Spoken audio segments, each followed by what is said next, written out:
Vocês estão prontos para receber a palavra de Deus? Amém. Então abra sua Bíblia, por gentileza, na primeira carta de Paulo a Timóteo, no capítulo 1 e no versículo 17.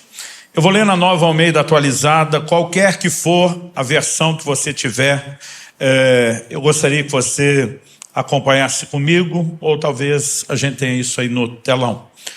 O texto sagrado diz assim: ao Rei eterno, imortal, invisível, Deus único, honra e glória para todo sempre. Amém. Você pode repetir o texto comigo? Diga assim: ao Rei eterno, imortal, invisível, Deus único, honra e glória para todo sempre. Amém. Só mais uma vez, com uns 30% a mais de volume, como se você tivesse jantado. Então vamos lá. Assim. Gente, isso aí foi 55% a mais, mas obrigado.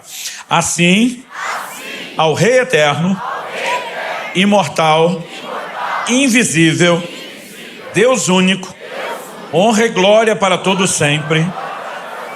Amém. Meu Deus, oramos que a Tua palavra alcance o nosso coração e não somente a razão. Oramos que a Tua palavra cumpra com o Teu propósito e ela seja de fato aplicada de uma forma bem pessoal pelo Teu Espírito, o Espírito da verdade. Oramos não só pelo entendimento da doutrina, oramos por mais do que clareza de informação, nós oramos que a luz resplandeça no íntimo de cada um de nós. Nós oramos que a fé seja fortalecida, desafiada. Nós oramos que o Senhor de fato nos conduza a um lugar de correspondência diferenciada. Queremos ser provocados e corresponder com o Senhor para viver um novo nível do sobrenatural. Nós oramos e desde já nos antecipamos em Te agradecer por tudo que o Senhor fará, em nome de Jesus. Amém. Bom, eu quero tomar dessas declarações que o apóstolo Paulo faz nesse versículo. Esse será o nosso ponto de partida, uma espécie de trilho para a mensagem. Ele apresenta alguns adjetivos a Deus. Ele o chama de Rei eterno, imortal, Deus único, mas no meio dessa lista nós temos um adjetivo: invisível. Na verdade, eu diria que é mais do que um adjetivo, é uma característica apresentada pelo próprio Deus na revelação de si mesmo. E eu quero tomar essa declaração sobre Deus, e o tema da minha mensagem hoje é o Deus invisível. Essa palavra aqui traduzida invisível, no original grego, auratus, ela significa despercebido, o que não pode ser visto, e foi traduzido na grande maioria das versões, tanto no português como em outras línguas, como invisível. Isso é sustentado por meio de várias afirmações das Escrituras. Eu gosto de dizer, quando a Bíblia repete muito um assunto, normalmente esse assunto deixou de estar no nível de informação e ele foi elevado à categoria de ênfase. E de alguma forma parece que Deus, quando falamos de ênfase, está tentando chamar a nossa atenção. Então em João no capítulo 1, no verso 18, a Escritura diz: ninguém jamais viu a Deus. Em João no capítulo 5, no verso 37, o próprio Jesus diz: o Pai que me enviou, esse mesmo é quem tem dado testemunho de mim. Vocês nunca ouviram a voz dele, nem viram a sua forma. Então o texto anterior, João 18, ninguém jamais viu a Deus. Agora ele diz: nem viram a sua forma. Em Colossenses 1,15, Paulo falando de Jesus diz: ele é a imagem do Deus invisível. A ideia é falar que Cristo revela ao Pai, mas revela o Deus invisível. Então é uma característica da revelação de Deus. Em 1 Timóteo 6,16, a Escritura diz: o único, falando de Deus, o único que possui imortalidade, que habita em luz inacessível, a quem ninguém jamais viu, nem é capaz de ver, a ele honra e poder eterno. Amém. E por fim, 1 de João 4,12, o discípulo amado diz: ninguém, nunca ninguém viu a Deus.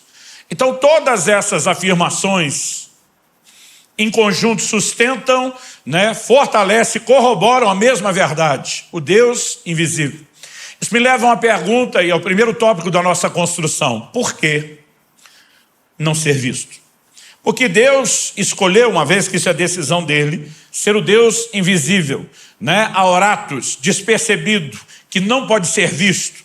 E ao longo dos anos, porque esse não é um questionamento recente, mas ao longo dos anos eu encontrei 3 razões específicas pelas quais eu pudesse dizer isso meio que responde à pergunta, e para mim elas sempre foram suficientes, satisfatórias. Por que não ser visto? Em primeiro lugar, eu abordaria aqui, introduziria a questão da fé.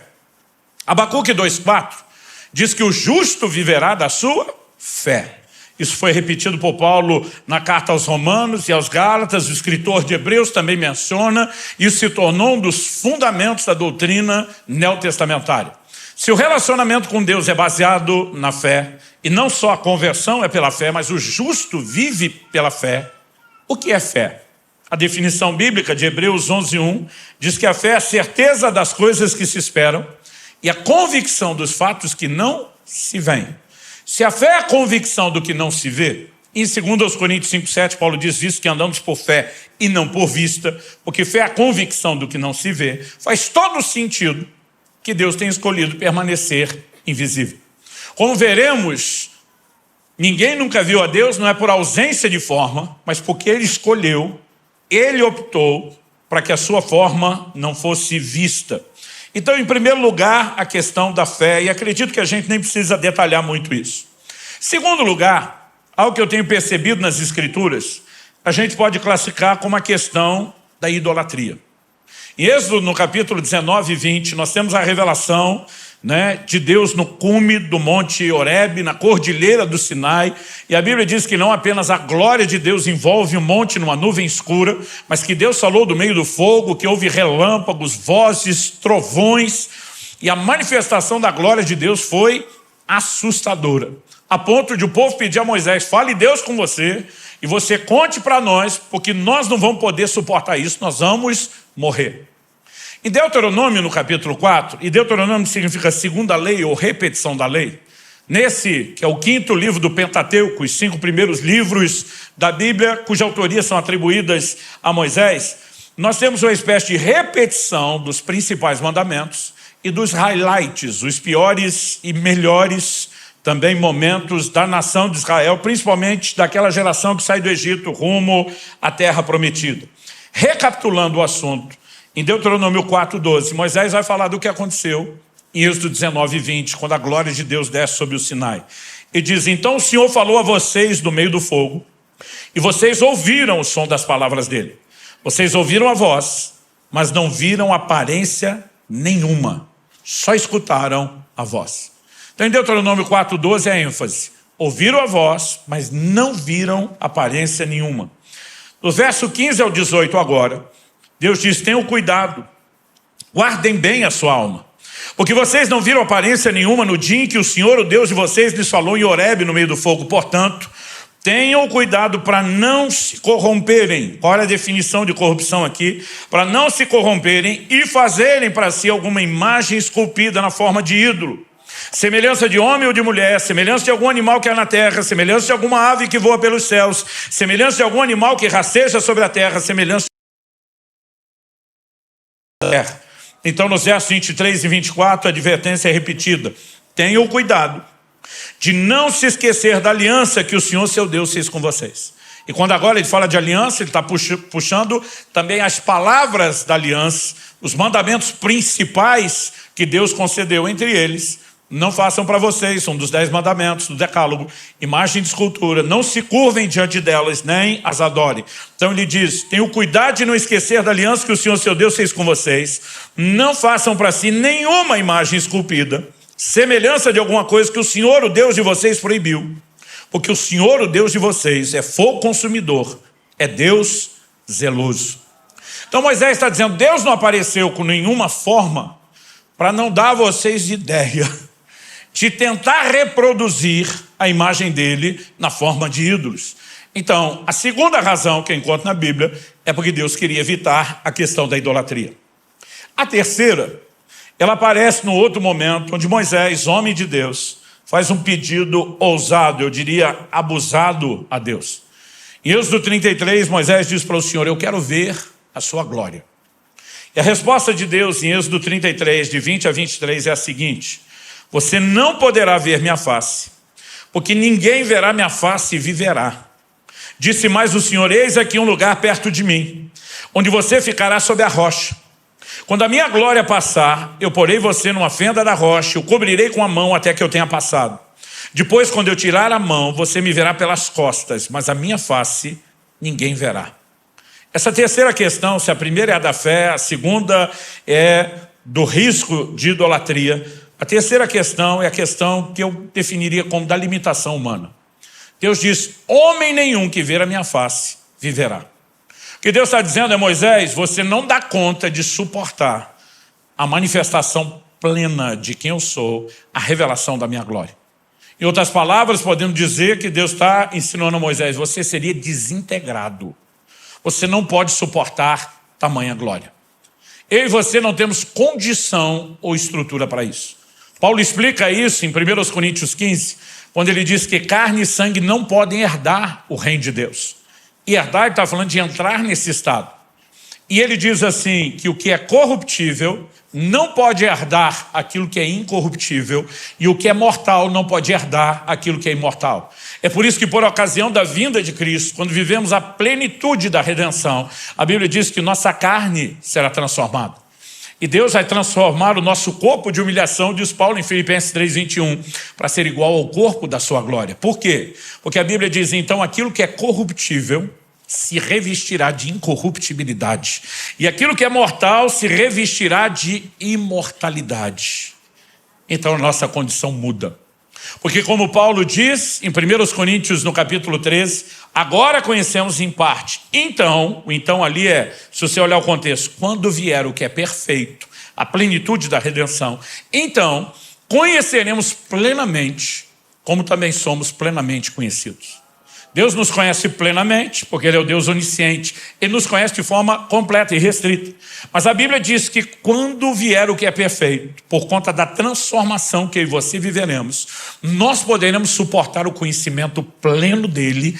E eu, com muita paciência, mas cheio de esperança e empolgação, fico aguardando o dia em que o poderemos ver face a face.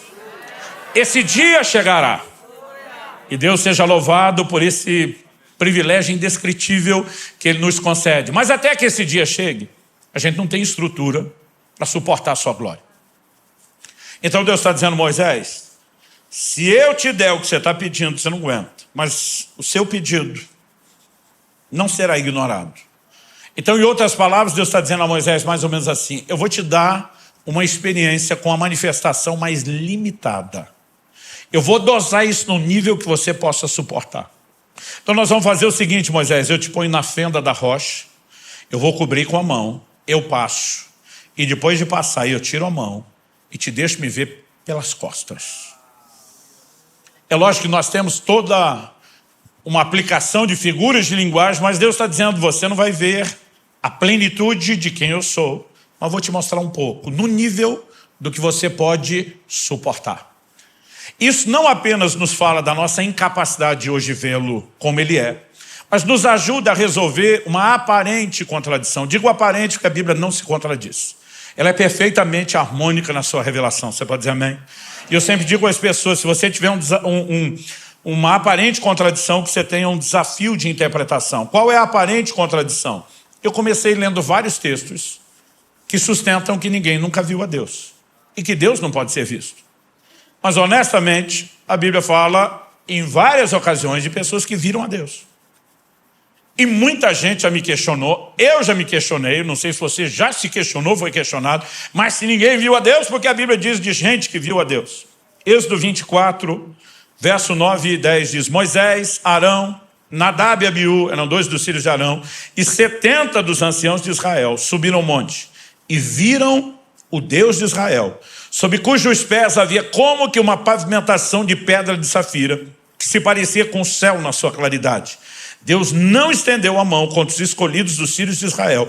Eles viram Deus, comeram e beberam. Aqui tem a observação, viram e não morreram. Mas a pergunta é, viram tudo que se podia ver? Certamente que não. Por quê? Esse relato é em Êxodo 24. Em Êxodo 33, Moisés está dizendo, me mostra a sua glória. Ele está dizendo aquilo que eu vi. Nós dois sabemos que não é tudo. A Bíblia fala que viram os seus pés, e sob os seus pés, como que uma pavimentação, né, de pedra de safira. Não há descrição de terem visto Deus na sua plenitude. E vários textos apontam na mesma direção. Aliás, Moisés, antes de Êxodo 24, em Êxodo 3, já tinha visto Deus na sarça ardente. A Bíblia diz que o próprio Deus se manifestou ali e falou com ele. Aliás, sempre que você lendo o Antigo Testamento, você lê a expressão o anjo do Senhor, artigo definido, não um indefinido, um qualquer, mas o anjo, isso é o que na teologia nós chamamos de teofania, uma aparição de Deus. Mas ela sempre acontece no que nós chamamos de um modo limitado. É como se Deus dissesse, eu vou dosar para que você suporte. No livro de Juízes nós temos 2 exemplos. Um deles, o anjo do Senhor aparece a Gideão. Quando ele descobre que era um anjo do Senhor, ele fica apavorado, dizendo, eu vou morrer. Porque o entendimento é, o ser humano não pode ver Deus e sobreviver. Mas quando ele não morre, ele levanta um altar e ele chama Jeová Shalom. O Senhor é paz. Tipo, Deus não veio para me destruir. Ele veio em paz. Depois você tem Manoá e a mãe, o pai e a mãe de Sansão, para quem o anjo do Senhor aparece. Quando ele entende o que era, ele diz, nós vamos morrer. Ela diz, se Deus quisesse matar, a gente tinha morrido na hora que ele apareceu. Não depois que ele foi embora. Isaías capítulo 6, verso 1. No ano em que morreu o rei Uzias, eu vi o Senhor assentado num alto e sublime trono. E as pessoas me perguntam, peraí pastor, viram a Deus ou não viram? Eu falei, viram e não viram. Como assim? Viram, a Bíblia está dizendo que eles viram alguma coisa. Mas Deus precisou manifestar algo tão limitado de si, que ao mesmo tempo que ele está dizendo, eu apareci, ele diz, vocês não me viram. O que vocês viram de mim não define quem eu sou. Portanto, a minha revelação plena, luz inacessível, ninguém é capaz de ver. Mas como eu disse, nós temos a esperança de que um dia o veremos. Até lá, eu aguardo pacientemente o momento em que tenhamos a estrutura de suportar a manifestação da sua glória.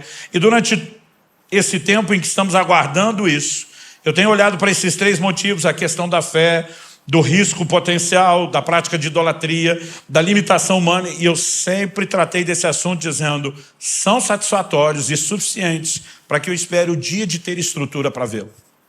Mas agora, no mês de julho, eu estava num evento no México, estava durante um período de jejum, e eu tinha me proposto ao longo desse jejum, eu queria ler a Bíblia toda durante esse período.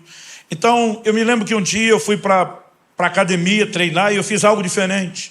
Normalmente, quando eu estou ali fazendo um cardio, eu brinco que é uma extensão do meu devocional. Boto um louvor, adoração e fico orando. Às vezes assusto alguém na academia, mas tento sempre orar em voz baixa, mas aproveitar aquele tempo. Mas aquele dia algo estava queimando no meu coração, aquele anseio, eu preciso ler a Bíblia, e eu mesmo pensando, isso não é coisa que se faz, porque o exercício de cardio que eu estava fazendo, eu não estava numa bicicleta, eu não estava numa esteira, eu estava num elíptico. Você movimenta a mão. E eu estava lendo a Bíblia no celular. Então você tinha que ficar movimentando, empurrando e rolando o texto para cima. E eu pensei, esse negócio vai ser chato demais, vai dar trabalho. Mas eu estou tão envolvido na leitura. E eu tinha começado em Gênesis, a ideia era ir até Apocalipse quase que em sequência. Eu fui alternando um pouco entre Velho e Novo Testamento, mas seguindo bem a sequência de uma forma geral. E eu ainda estava em Deuteronômio 4, que é o texto que nós lemos sobre idolatria. E foi quando eu li esse texto, que diz que Deus não apareceu em nenhuma forma, que o Espírito Santo falou comigo, o Deus invisível. E na hora eu lembrei de 1 Timóteo. Na hora eu lembrei de Colossenses 1,15 falando de Jesus. Ele é a imagem do Deus invisível. E Deus começou a chamar a minha atenção, dizendo, esse assunto precisa da sua atenção. É uma das formas como eu tenho me revelado. Tem algo por trás disso. E o Senhor me disse, durante os anos, você buscou e encontrou 3 respostas para o fato de eu não aparecer com nenhuma forma. Ele diz, mas tem algo que você não viu. Tem algo que você não compreendeu.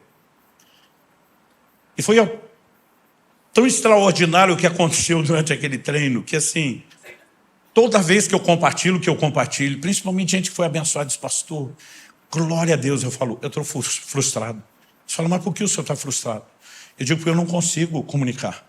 Aí alguns falam, pastor, foi fantástico. Eu falo, porque você não ouviu o que eu ouvi.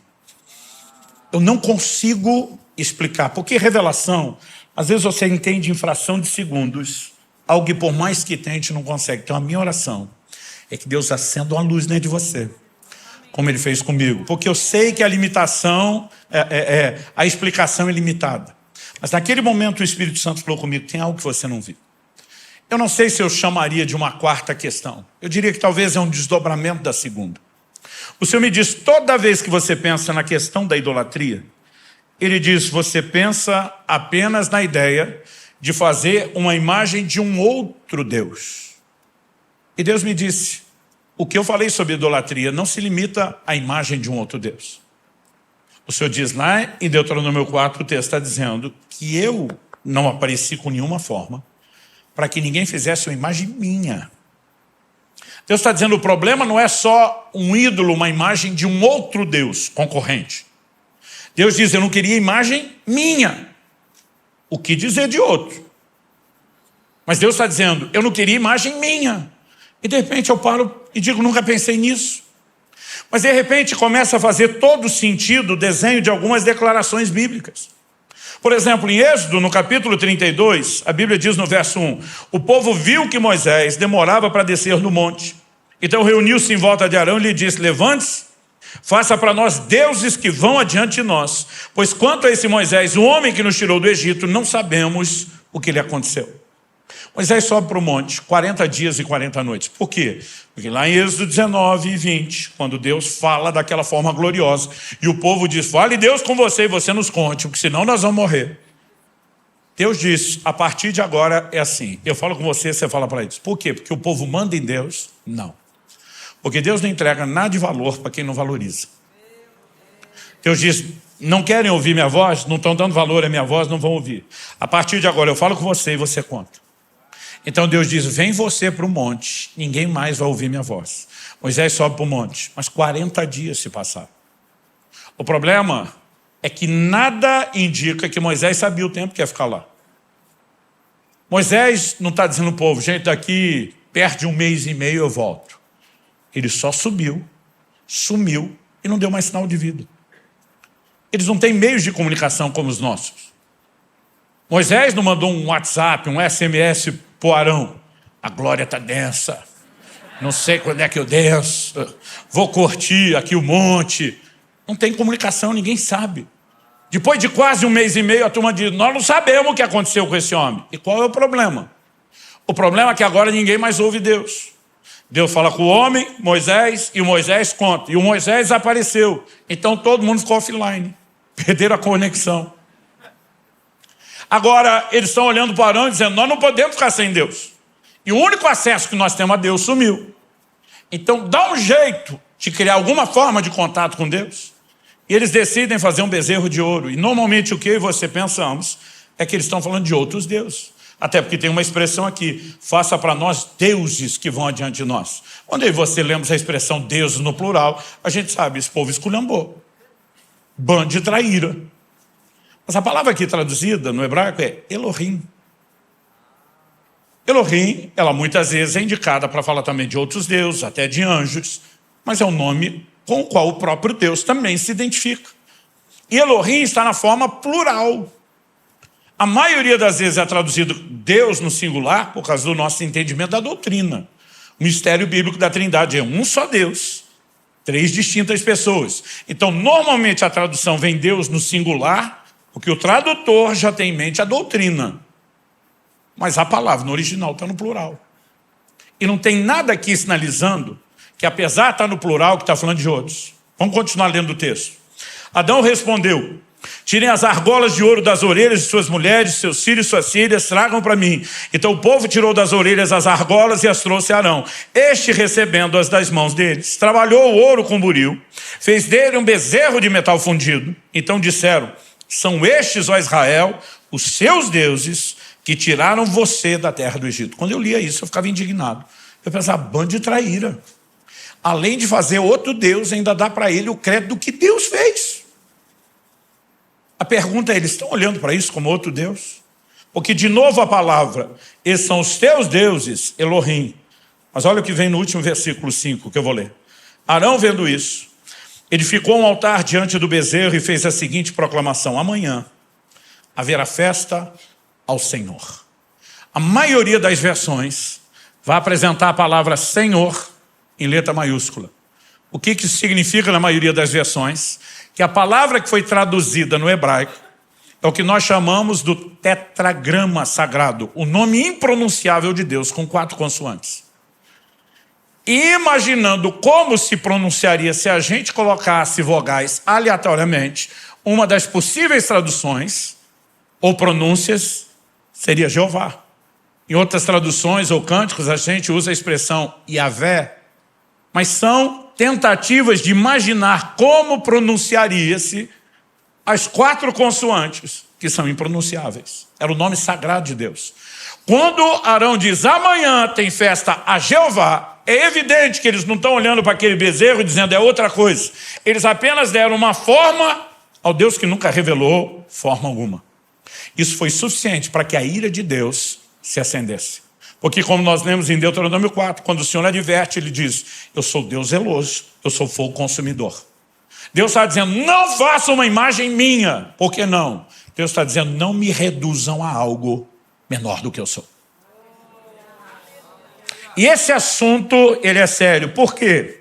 Como eu estava naquele início de leitura bíblica, ainda em Deuteronômio, está fresco lembrar aquilo que eu já li, e dali, de Deuteronômio 4 até Apocalipse, eu li a Bíblia de uma forma como eu nunca fiz, olhando quase que praticamente versículo por versículo. De Deuteronômio 4 para trás, eu peguei o que lembrava, mas dali para frente, versículo por versículo, eu comecei a ficar impressionado com a quantidade de vezes que Deus está nos chamando a reconhecer a sua grandeza. Ou seja, uma das maiores ênfases na mensagem bíblica, de forma recorrente, é eu sou maior do que vocês imaginam. Não limitem quem eu sou. Por que Deus se preocuparia em que nós não limitássemos? Porque tem um ego tão grande como ele é? Evidente que não. O apóstolo Paulo, pregando em Atos 17, em Atenas, o palco da filosofia do mundo de seus dias, diz, Deus não é servido por mãos humanas como se necessitasse de coisa alguma. Deus é absoluto, completo em si mesmo, ele não tem falta de nada, ele não precisa de nada que eu e você possamos oferecer. Ele não depende do meu e do seu reconhecimento. Ele não vai se sentir menos Deus se você e eu não o adorarmos, não reconhecemos sua grandeza todo dia. Ele continua sendo quem é, mas se você não reconhece, você não desfruta. Então ele não pode fazer na sua vida o que poderia se você tivesse um entendimento mais claro da grandeza dele. Então ao longo das escrituras, você vai percebendo Deus chamando a atenção do seu povo vez após vez, de forma recorrente, sobre a sua grandeza. E um texto que eu gostaria que você observasse comigo, está lá em Isaías, no capítulo 40. Eu quero ler a partir do verso 12 até o 26. Eu sei que o texto é grande, maior do que o que costumamos ir lendo no meio de uma mensagem, a gente precisa dar atenção a isso. Ele começa mexendo em figuras que dizem respeito ao entendimento, a forma como as pessoas ilustram sua compreensão de grandeza. Por exemplo, quando você lê a literatura antiga, dos povos antigos, entre os maiores exemplos do que se utilizava para comunicar imensidão, estão aplicações de figuras como o oceano, os mares e os céus. Talvez essa esteja entre as figuras que mais se usou na literatura antiga para falar do conceito de imensidão e grandeza. Olha como Deus começa em Isaías 40, 12. Quem na concha da sua mão mediu as águas? E disso aí que você acha que é muita água, os mares todos. O Senhor diz, cabe na concha da minha mão. Quem na concha da sua mão mediu as águas e tomou a medida dos céus a palmos? Ele pega o outro conceito de imensidão e diz, isso aí eu brinco de medir no palmo. Quem recolheu o pó da terra na terça parte de uma vasilha? Ele diz, não precisa nem da vasilha toda. E pesou os montes e as colinas numa balança. Quem guiou o Espírito do Senhor, ou como seu conselheiro o ensinou, ou quem se aconselhou para que lhe desse compreensão, quem lhe ensinou a vereda da justiça, ou quem lhe ensinou a sabedoria, e quem lhe mostrou o caminho do entendimento. 15. Eis que as nações são consideradas por ele como um pingo, uma gota que cai de um balde, como um grão de pó na balança. Não vai a menor diferença. Eis que ele carrega as ilhas como se fossem pó fino. Ele vai falar agora no verso 16, você vai pegar um outro entendimento bíblico. Quando se falava de abundância de madeira, bosque, todo mundo remetia ao Líbano. Quando se falava de um lugar de animais, também estava lá. Olha o que Deus diz no verso 16. O Líbano não seria suficiente para o fogo e os animais de lá não bastaria para um holocausto. Eu estou dizendo, o que vocês acham que é a imensidão de madeira e dos bosques, não dá para um holocausto. Não é lenha para um holocausto, para mim. 17, diante dele todas as nações são como coisa que não é nada. Ele as considera menos do que nada, como um vácuo. 18, com quem vocês querem comparar Deus? Com que imagem vocês o podem confrontar? E agora que entra no assunto da imagem, o profeta falando da parte de Deus esculhamba. Quanto à imagem, essa é moldada pelo artífice, depois o ourives a reveste de ouro e forja correntes de prata para ela. O pobre, que não pode fazer tal oferta, escolhe madeira que não apodrece e procura um artífice perito para fazer uma imagem esculpida que não oscile. Será que vocês não sabem? Será que não ouviram? Será que isso não lhes foi anunciado desde o princípio? Vocês não entenderam isso desde a fundação do mundo? Vocês não atentaram para os fundamentos da terra? Ele é o que está sentado sobre a cúpula da terra, cujos moradores são como gafanhotos. Ele quem estende os céus como cortina e os desenrola como tenda para neles habitar. É ele quem reduz a nada os príncipes e torna em nulidade os juízes da terra. Mal foram plantados e semeados, mal se arraigou na terra o seu tronco e já secam, quando um sopro passa por eles e uma tempestade os leva como palha. Com quem vocês vão me comparar? A quem eu seria igual? Diz o santo. Levantem os olhos para o alto e vejam quem criou essas coisas. Aquele que faz sair o seu exército de estrelas todas bem contadas, as quais ele chama pelo nome, por ser ele grande em força, forte em poder, nenhuma só vem a faltar. Por ser ele grande em força, forte em poder. Você pode repetir isso comigo? Diga, por ser ele grande em força, forte em poder.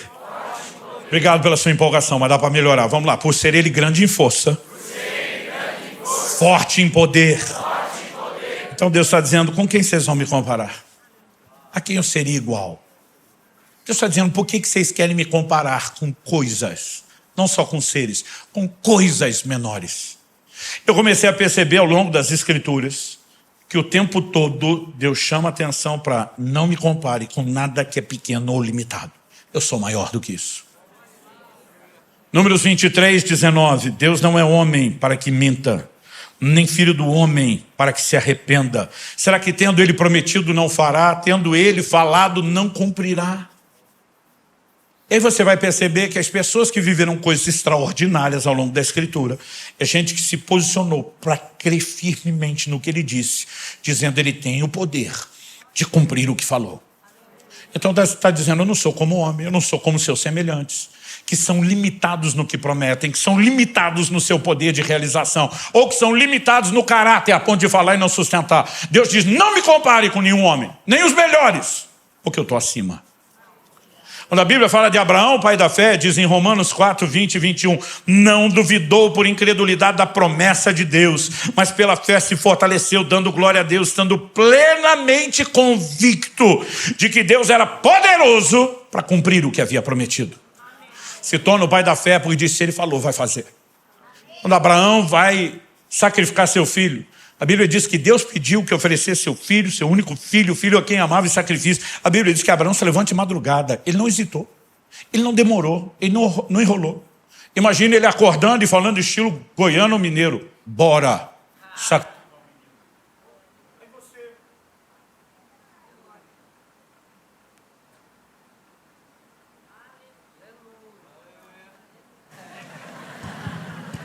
Aí você fica pensando, que pressa é essa? Abraão não ama o menino. A Bíblia diz que o próprio Deus diz, o filho é quem você ama. Mas quando ele para, antes de chegar no Monte Moriá, ele diz para os servos que estão com ele, vocês ficam aqui, eu e meu filho vamos adorar e voltaremos. Você não está indo matar, estou indo matar. Mas Deus prometeu que a minha descendência será nesse menino. Não tem jeito ele falar, prometer e não cumprir. E se mandou matar. O livro de Hebreus vai dizer, ele cria que Deus podia levantá-lo dentre os mortos. Abraão está dizendo que ele vai fazer problema dele. Ele falou, ele sustenta. E um homem que se torna o pai da fé, que Romanos 4 diz que deixou exemplo, pegadas de fé, é alguém que crê que não há absolutamente nada impossível para Deus. Em Lucas 1,37, o capítulo que você tem tanto a aparição do anjo para falar da intervenção de Deus em Isabel, a mulher de Zacarias, que teria João Batista, como você tem a anunciação de Gabriel a Maria. Em Lucas 1,37 você encontra a seguinte declaração, porque para Deus não haverá impossíveis em todas as suas promessas. Como uma virgem pode conceber? O problema é de quem prometeu. E a grandeza de quem prometeu não precisa de explicação. Ele faz. É isso que o anjo está dizendo. Em Marcos 10, 27, Jesus está falando para os seus discípulos que viriam se tornar a liderança da igreja que ele deixaria na terra. Jesus, olhando para eles, diz: para os seres humanos é impossível, contudo não para Deus, porque para Deus tudo, repete comigo, tudo. A Bíblia diz: tudo é possível. Então, Jesus está tentando incutir nos líderes que ele vai levantar um entendimento que, na verdade, tem norteado a vida de todo mundo que viveu algo significativo em Deus, que construiu algo diferenciado para Deus. Qual é? É a percepção da grandeza de Deus. O rompimento espiritual, seja na vida pessoal, ministerial, qualquer que seja o aspecto, depende da dimensão de revelação e conhecimento que você temos de Deus. Daniel 11:32 diz: o povo que conhece seu Deus será forte e fará proezas. Tanto a sua identidade como a sua produtividade é afetada pelo conhecimento de Deus. A percepção de grandeza tem norteado todo mundo que escreveu a história. Davi, enviado pelo pai para checar o estado dos irmãos, levar um pouco de comida, quando chega lá, se depara com um fato inédito. Um gigante do lado de lá do exército inimigo, desafiando os israelitas, dia após dia, e dizendo: não precisa um exército guerrear com outro, me dê um homem, nós vamos duelar, quem vencer garantiu tudo. E ele chega e vê aquele negócio e diz: ninguém vai lutar com homem. Imagina alguém dizendo: tu tá maluco? Qual o tamanho do cara? A medida dele dá uns 3 metros, gente. Numa época de luta mano a mano, você tem um camarada do lado de cá que vai enfrentar um outro de 2 metros, já era uma desvantagem. De 3. Só que Saul, que é o rei, a Bíblia diz que ele era maior, dos ombros para cima. Não tinha ninguém da estatura dele. Era menor que o Golias, mas era onde estava a menor desvantagem. Ele não se anima, nenhum dos grandes guerreiros se anima. E aí chega esse baixinho invocado, e ele começa a olhar aquele negócio, está indignado com o Golias, está indignado com o exército. E ele diz: quem é esse incircunciso filisteu para afrontar os exércitos do Deus vivo? Ele diz: eu vou enfrentá-los. O cara diz: tu está maluco? Eu vou enfrentá-lo. Saul diz: então bota a minha armadura. Ele diz: esse negócio não serve em mim, eu não sei lutar. Como é que você vai enfrentar? Você não tem experiência de guerra e vai sem o devido armamento. Ele diz: rei, o Deus que me livrou do leão e do urso vai me livrar do gigante. Agora, sabe o que é interessante? Eu não sei o que você pensa, o Deus que me livrou do leão e do urso. Acho que alguns de nós imaginamos: apareceu o leão e o urso enquanto Davi estava pastoreando, e ele corre, que o livramento de Deus foi achar um buraco apertado que os bichos não entrassem. Deus me livrou. Não é isso que ele está falando.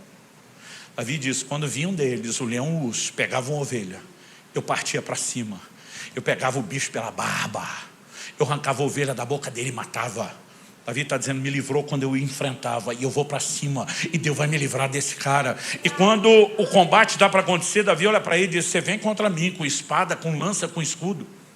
Davi não diz: eu vou contra você com a funda. E pelo amor de Deus, não chame isso de estilingue. Dê um pouco de decência à funda. A funda também era uma arma de guerra. Mas Davi está dizendo: eu vou contra você em nome do Senhor dos Exércitos. Ele está dizendo: você tem um capacete para proteger a sua cabeça de pedrada. O Espírito de Deus vai guiar a pedra no lugar certo. Ela vai atingir o seu lugar. Davi está dizendo que eu não estou indo lutar com você baseado nas minhas habilidades. Ele é o cara que dizia: ele unge minhas mãos para a peleja, ele fortalece os meus pés, com ele eu salto muralhas. O que Davi está dizendo: quando você conhece um Deus grande, não tem limites diante de você. Quando chega a hora de construir o templo, que ele não pôde, Salomão, seu filho, se levanta para construir. Eu acho tremenda a declaração de Salomão. Davi deixou a maior parte dos materiais que precisava, Salomão ajunta o resto. Mas ainda assim ele começa a pedir para alguns reis vizinhos aliados que cooperem. E para um deles, quando ele pede material, se não me engano era madeira, ele diz em 2 Crônicas 2, 5 e 6: o templo que edificarei será grande, porque o nosso Deus é maior do que todos os deuses. Então ele está dizendo: você pode achar que nós estamos exagerando, e nós estamos. E só estamos porque o nosso Deus é maior do que todos os deuses. Se esses fake deuses das nações vizinhas são só ídolos, tem templos majestosos, o nosso terá uma casa muito maior, muito mais excelente, muito mais gloriosa. Aí de repente você pensa, ele entendeu que Deus era grande. Não nessa frase, você vai entender isso depois. Salomão continua e diz assim: no entanto, quem seria capaz de lhe edificar um templo, visto que os céus e até os céus dos céus não podem conter? E quem sou eu para lhe edificar um templo, a não ser para queimar incenso diante dele? Salomão está dizendo, por maior que seja essa casa, ela não pode conter um Deus infinito. Ele está dizendo, nem os céus dos céus podem contê-lo. Essa casa pode ser maior do que a dos outros, mas um casebre, Deus não cabe dentro dela. E diz, mas o que eu entendi é só um lugar para queimar incenso, para que a gente se aproxime, para que a gente adore, para que a gente ore, para que a gente se conecte com aquele que não cabe na casa, porque ele é maior. Ao longo de toda a Escritura, a revelação da grandeza de Deus não só desperta as pessoas a feitos e realizações extraordinárias, mas ela vai permeando toda a revelação bíblica. Você vai para a adoração dos Salmos, Salmo 145, 3, um exemplo: grande é o Senhor e muito digno de ser louvado. Sua grandeza é insondável, é inexplicável, é imensurável. Não dá para entender o que dizer e explicar. Eu lembro de um pastor amigo meu, ele falou, subi lá, preguei numa igreja. E não é só que você tinha aqueles gritos empolgados de um pentecostal comum que dá glória a Deus e aleluia, ou até larga um fala a Deus. E diz, enquanto eu pregava, ia falando do que Deus tem feito, tinha um camarada lá que dava um grito em comum, ele gritava assim, eita Deus grandão! Ele falou, eu não consigo te explicar como eu gostei daquilo. Porque esse cara o tempo todo olhava e tudo que ele conseguia dizer era, eita Deus grandão! Eu creio que Deus quer nos chamar a um lugar de percepção, que nos leve, mesmo que a gente não verbalize nem grite no meio da reunião, a dizer, eita Deus grandão, sua grandeza é imensurável. Isaías 46, 5, com quem vocês vão me comparar? A quem eu seria igual? E que coisa semelhante confrontarão comigo? De novo, o mesmo discurso do capítulo 40. E agora, de novo, ele esculhamba os ídolos. Vou ler do 5 ao 10. Eles o põem sobre os ombros, levam-no e o põem no seu lugar. E aí ele fica do seu lugar, não se move. Recorre a ele, falando do ídolo, mas nenhuma resposta ele dá e não livra ninguém da sua tribulação. Lembrem-se disso e animem-se. Pensem a respeito disso, ó rebeldes. Lembrem-se das coisas passadas, das coisas da antiguidade. Que eu sou Deus e não há outro. Que eu sou Deus e não há outro semelhante a mim. Desde o princípio anuncio o que há de acontecer, desde a antiguidade revelo as coisas que ainda não sucederam. Eu digo, meu conselho permanecerá de pé e farei toda a minha vontade. Percepção da grandeza de Deus. Então Deus está dizendo, não me reduzam a algo pequeno e limitado como uma imagem. Pastor, mas o senhor acha que a gente faria isso hoje? Eu realmente espero que não. Mas a pergunta prática aqui é, mesmo não fazendo uma imagem de escultura que possa ser vista e tocada, será que eu e você não temos criado uma imagem de Deus dentro de nós? Na nossa mente, emoções, na nossa fé, que o limitam. Não que a gente diga que ele não tem poder nenhum, mas que a gente simplesmente o defina tudo o que ele pode fazer, o que eu vi ele fazer até hoje, e não mais do que isso. Em Números, no capítulo 11, a gente tem algo que me faz pensar muito nesse assunto. O povo começa a reclamar do maná. E diz, nossa alma tem fastio desse pão vil. A gente consegue imaginar isso. Uma nação que atravessa um deserto. Não dá para plantar e colher, está em movimento. A terra também não tem a menor condição de dar fruto. Não existe a frutífera e provisão de comida no meio do caminho. Mas Deus diz, eu vou cuidar de vocês. Todo dia chove pão do céu. O livro do Salmo chama isso de o pão dos anjos. Trigo do céu. Você já parou para pensar nisso? A Bíblia diz que durante cerca de 40 anos, as vestes não envelheceram, nem a sandália nos pés. O que me faz imaginar, a Bíblia não é clara, pois eu fico tentando apelar para a lógica, que a sandália vai crescendo junto com o pé das crianças naqueles 40 anos. E não estraga. Eu descobri que a maior parte de quem murmura não é porque tem motivo, é pela incapacidade de reconhecer o que recebe. Porque esse povo consegue reclamar do cuidado de Deus que garante a sobrevivência deles. Nós estamos cansados de maná, todo dia maná, não aguentamos mais o maná. E Deus se incomoda. O povo começa a dizer para Moisés, nós queremos comer carne. Carne, Moisés, proteína. E Deus diz para Moisés, fala para eles, que eu vou encher eles de carne. Eles vão comer carne um mês inteiro. Deus diz, vão comer carne até sair pelas narinas. Quando Deus fala isso para Moisés, gente, Deus não está falando com qualquer um. Moisés é o camarada que em todo o Antigo Testamento, talvez a exceção no Novo seja só Jesus. Ninguém na Escritura viu tanto milagre como Moisés. É impressionante o volume, a dimensão de milagres que esse povo viu. Eles experimentaram muita, mas muita coisa da parte de Deus. E agora, esse povo está lá diante de Deus, resmungando, murmurando, reclamando de que eles de fato querem comer carne. E Deus diz, então tá bom, eu vou mandar carne. E quando Deus fala isso, o Moisés começa a dar um sermão para Deus sobre logística. Ele começa simplesmente a tentar explicar para Deus a dimensão do problema. O texto diz assim, no verso 21, Moisés, porém, respondeu. Esse povo, vou ler agora Números 11, de 21 a 23. Moisés, porém, respondeu. Esse povo no meio do qual estou é de 600.000 homens em pé. E tu dizes, eu lhes darei carne, e eles a comerão durante o mês inteiro? Se alguém aqui já fez um churrasco, pensa no pesadelo logístico de fazer um churrasco para 600 pessoas. Estou falando de uma refeição só, 600 homens. É um pesadelo logístico. Agora, Moisés está dizendo, são 600.000, mais de 500 mil. E o Senhor está dizendo que eles vão comer carne o dia inteiro, todo dia, por um mês. É quase como se Moisés estivesse falando, o Senhor fez as contas? Outro dia alguém falou, pastor, por que a Bíblia conta os homens e não as mulheres? Falei, na maioria das vezes que ela faz isso, está falando de comida. Diz que Jesus multiplicou pães para 5.000 homens, fora mulheres e crianças. 4.000 homens, fora mulheres e crianças. Porque, meu amigo, esses homens comem tanto, que as mulheres e crianças podem vir na mesma conta, que não altera muito.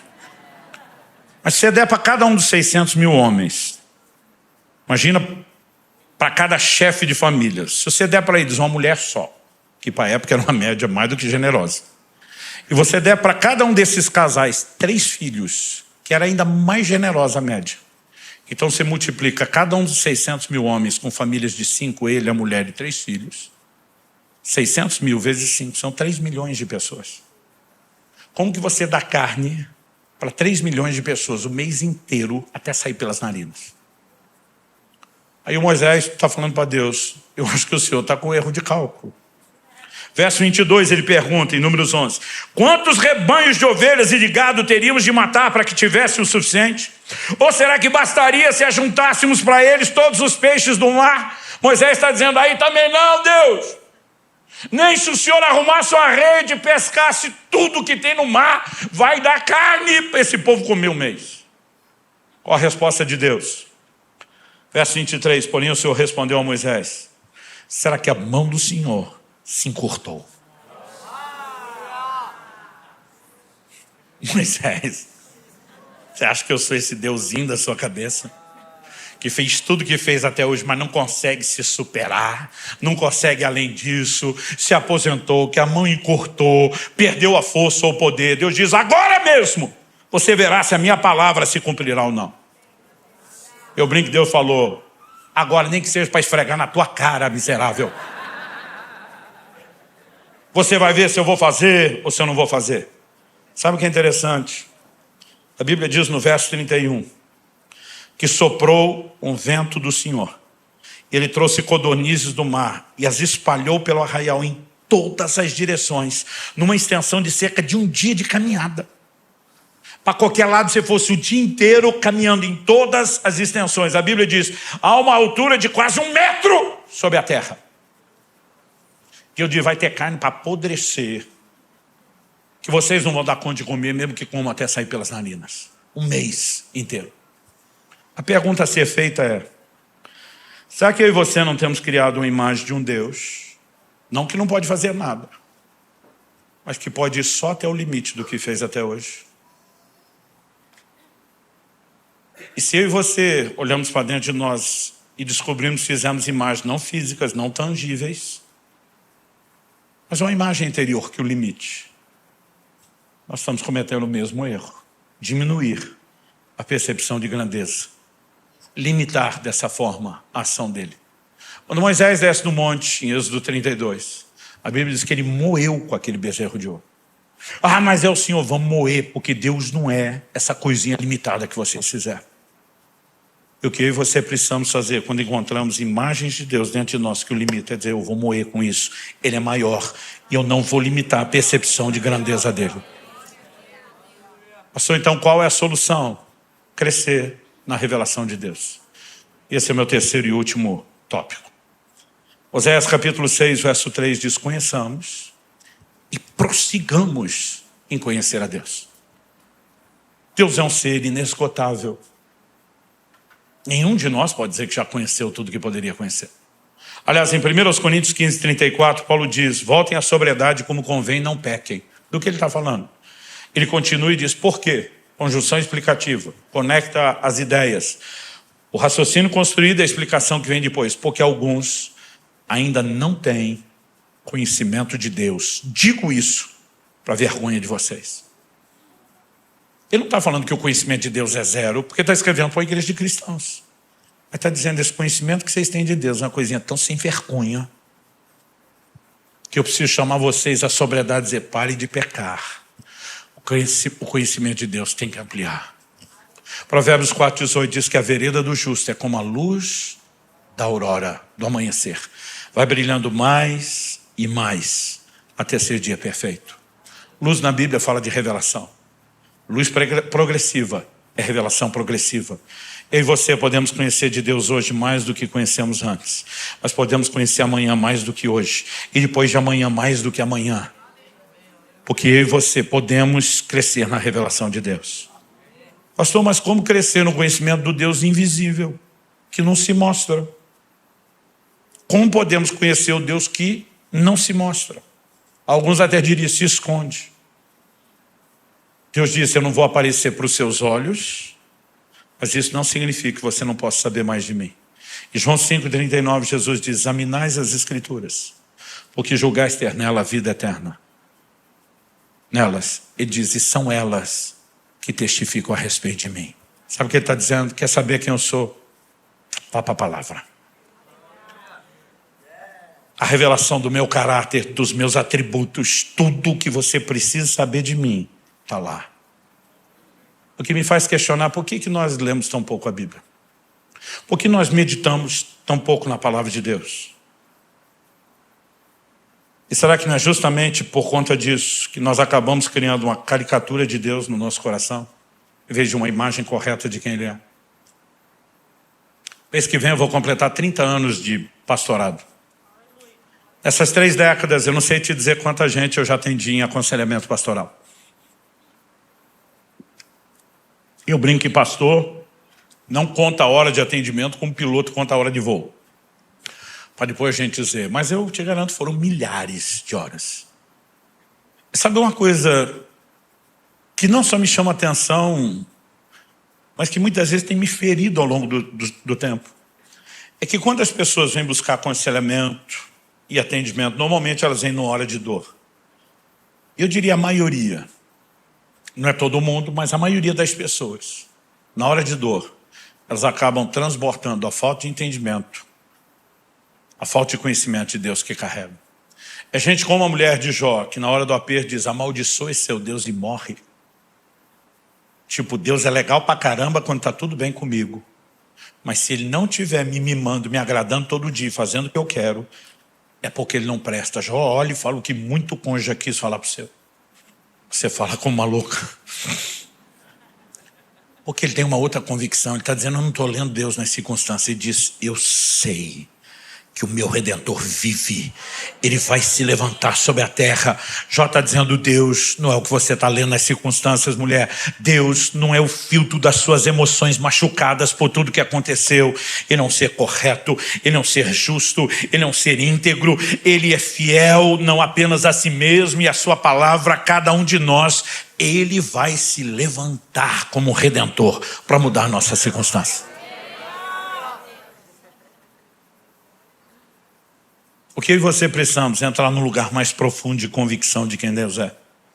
O que será impossível acontecer com uma vida tão pobre de leitura e meditação na palavra, como muitos de nós temos.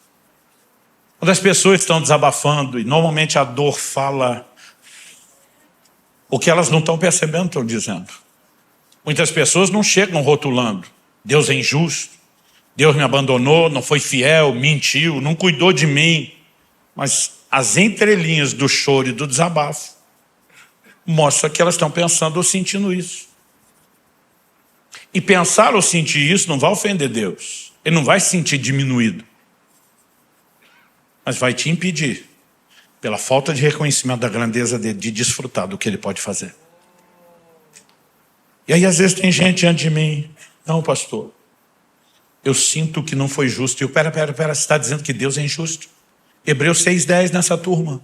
Deus não é injusto para se esquecer das vossas obras, do amor que mostraste para com Ele, pois servistes e ainda servis os santos. Ele não é injusto. A fé se apoia no caráter de Deus, no entendimento de quem Ele é. Quem está entendendo? Ah não, mas Deus não me guardou, não guardou a minha família naquela situação. Como é que é? Romanos 8,31 nessa turma. Se Deus é por nós, quem será contra nós? Ah, pastor, mas Deus falou e não cumpriu. Como é que é? Hebreus 6,18 neles, é impossível que Deus minta. 1 Samuel 15,29 nessa turma, a glória de Deus não mente, nem se arrepende, porque não é homem para que se arrependa. Tito capítulo 1, versos 2 e 3. Paulo diz, o Deus que não pode mentir. Ele podia só falar o Deus. Deus prometeu. Mas ele tem um entendimento de quem Deus é.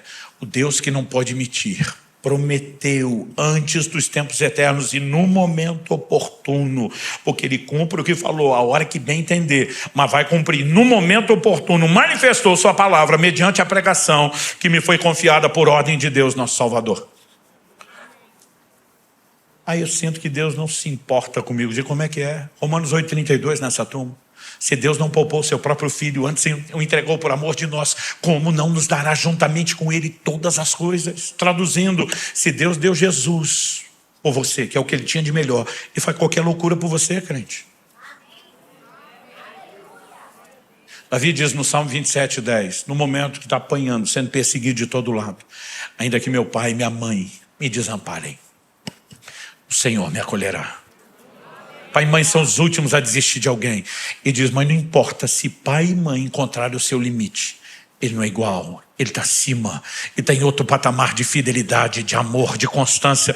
Dá para entender essa percepção? E nós precisamos disso. Como encontramos isso na palavra?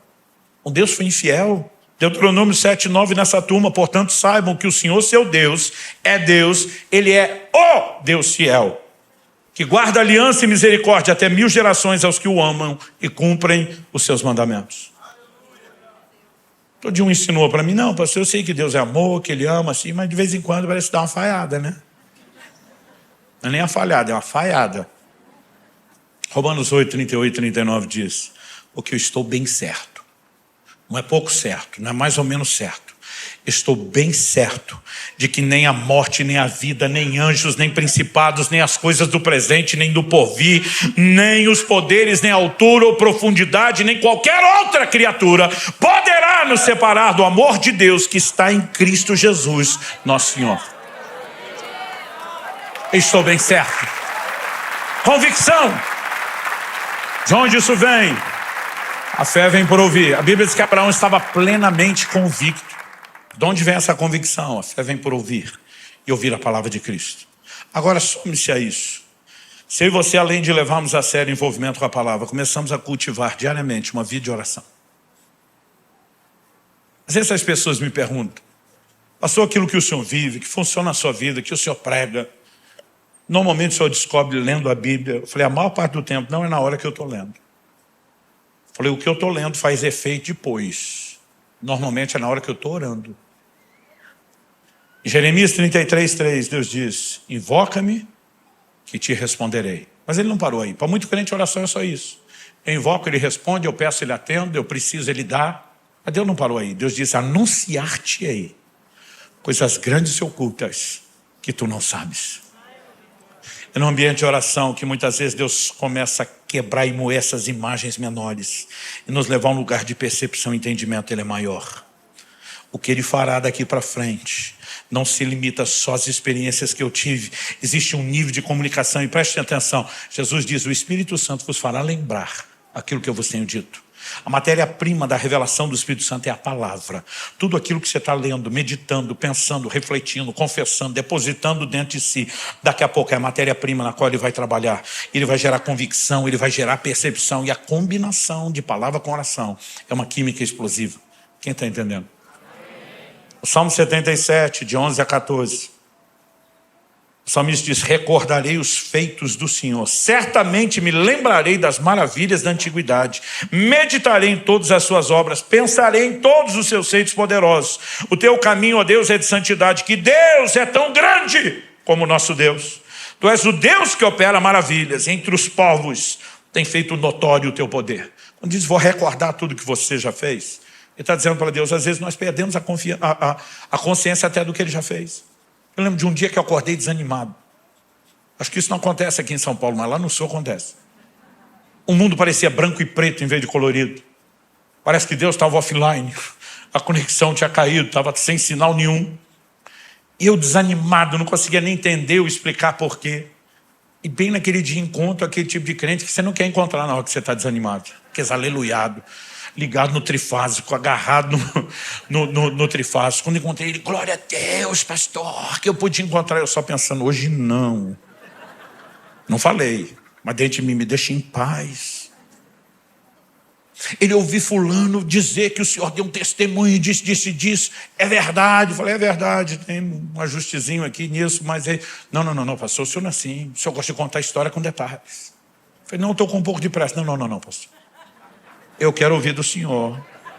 E eu quero ouvir com detalhes. Eu pensei assim, miserável, não vai embora. E o que eu preciso para me livrar dele é detalhe. Vamos lá, ok. Aconteceu isso. E a coisa terminou assim, de glória a Deus. Pensei, glória a Deus, digo eu que agora eu vou embora. Ele falou, pastor, e aquele outro testemunho? É verdade ou é lenda urbana? Eu falei, esse aí está um pouco aumentado. Tem umas coisas minhas que me contam que eu digo, isso nunca aconteceu. Aí ele falou, isso é verdade? Eu falei, esse final está um pouco aumentado, mas foi assim. Não, pastor, o senhor não é assim, detalhes. Eu estou pensando, peco, grito com ele, bato nele. Eu falei, talvez com a segunda eu me livro dele. Falei, então tá bom, vamos lá, detalhes. Eu comecei a contar. Só que nessa segunda, enquanto estou visitando os detalhes, alguma coisa está mexendo comigo. Eu não sei te explicar o que é que está acontecendo, mas quando eu termino, eu olho para ele e falo, só essa ou quer saber mais alguma? Porque eu comecei a resgatar, espera aí, com um Deus desse, rebentando com o diabo e atropelando tudo que o capeta tenta fazer na minha vida, fazendo essas coisas extraordinárias, que direito eu tenho de ficar desanimado em qualquer momento? Eu comecei a me animar e daqui a pouco me toquei. Deus não botou esse crente para ele ouvir. Deus botou esse crente para eu lembrar. E sabe, lembrar o que Deus fez é extraordinário. Mas meu querido, só vai te trazer o lugar onde você já está. Não vai te levar além. O problema é que nós não estamos mantendo a consciência nem para permanecer no lugar que nós chegamos. Mas nós estamos crescer na revelação.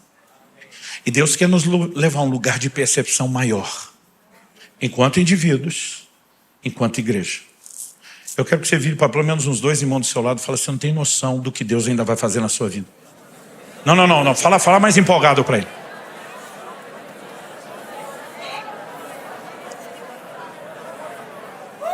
Vamos ficar em pé para parecer que está acabando.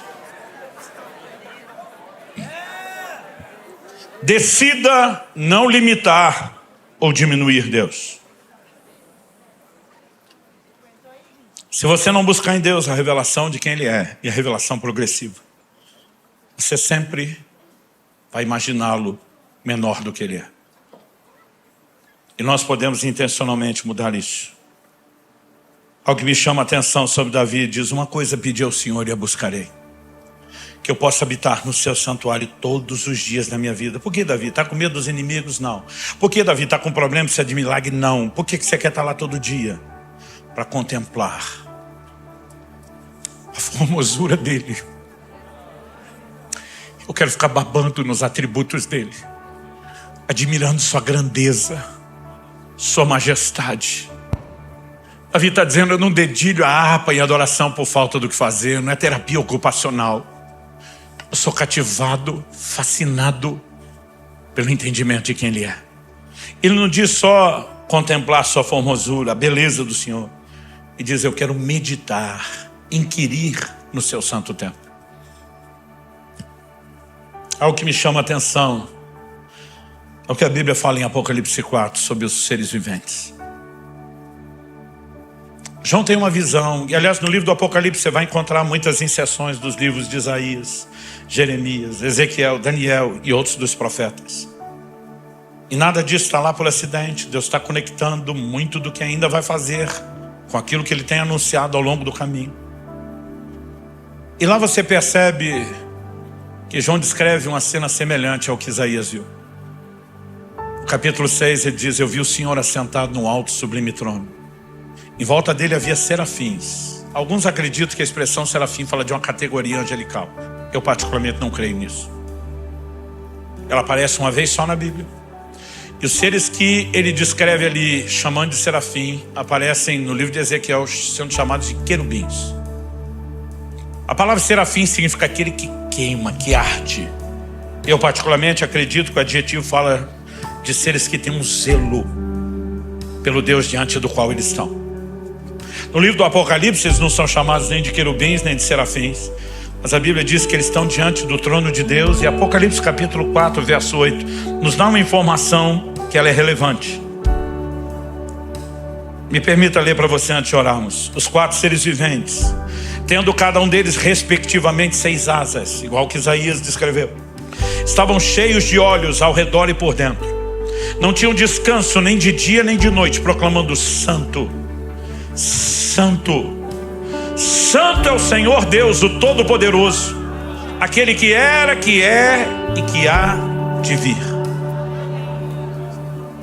O texto diz: não tinham descanso nem de dia nem de noite, atividade contínua, incessante. Agora observe, a visão de Isaías acontece aproximadamente 700 anos antes de Cristo. O relato do Apocalipse é de aproximadamente perto de 100 anos depois de Cristo. Entre uma experiência e outra, 800 anos. Nós não sabemos quando é que começou, mas 800 anos depois, esses seres ainda estão lá, noite e dia sem cessar: Santo, Santo, Santo é o Senhor dos exércitos. Mas não só estão lá, a Bíblia diz que eles não têm descanso, noite e dia, ininterrupto, uma ação que não para. Agora tente imaginar você. Se eu e você tivéssemos a comissão de nos alternar em turnos, para que a eternidade nunca ficasse descoberta com gente chamando Deus de santo, como você faria depois de 50 ou 100 anos de turno ininterrupto chamando Deus? Não vou nem falar dos 800, o que dizer do antes e o depois. Tenta imaginar 30, 50 anos que você ficasse lá noite e dia, santo. Imagino que depois desse tempo todo alguns de nós estariam: Santo, S-A-N-T-O, Santo, Santo. Que se você estivesse lá só repetindo, seria um tédio. Mas a pergunta: eles estão apenas repetindo algo que é uma obrigação? A Bíblia diz que eles são cheios de olhos, por detrás e por diante. Outra tradução diz por dentro e por fora. Um dia alguém perguntou: pastor, por que tanto olho? Eu falei: porque 2 não seriam suficientes para admirar tanta beleza. Eles não estão ali de castigo, eles não estão ali sendo punidos, estão diante de um ser infinito, grande, infinito, majestoso, além da capacidade de admiração ou definição. Imagino que cada vez que eles repetem santo, não é o santo de antes, É uma percepção que amplia, que se renova. E aquilo não é um castigo, é uma admiração profunda. Ele é um ser inesgotável. Mas muitos de nós já o temos adorado com tédio, porque não crescemos na revelação de quem Ele é. Deus está nos chamando a um lugar de crescer na revelação. Você recebe essa palavra? Eu gostaria que nós tirássemos alguns minutos, dizendo: Deus, como Moisés moeu com aquele bezerro de ouro, porque o Senhor não era aquela coisa limitada. Nós queremos moer com qualquer imagem interior que hoje te diminua. Nós queremos um toque, uma ação sobrenatural do Teu Espírito que amplie a nossa percepção. Fala com Deus do seu jeito, da sua maneira. Adore a Deus se você preferir. Faça isso em português, na linguagem sobrenatural do Espírito Santo, ou permaneça em silêncio diante dele. Eu não sei o que ele pode estar falando ou fazendo no seu coração, mas renda-se a ele. Mais do que apenas mudar as circunstâncias que você está enfrentando, Deus quer mudar a sua percepção dele, e o resto será efeito colateral.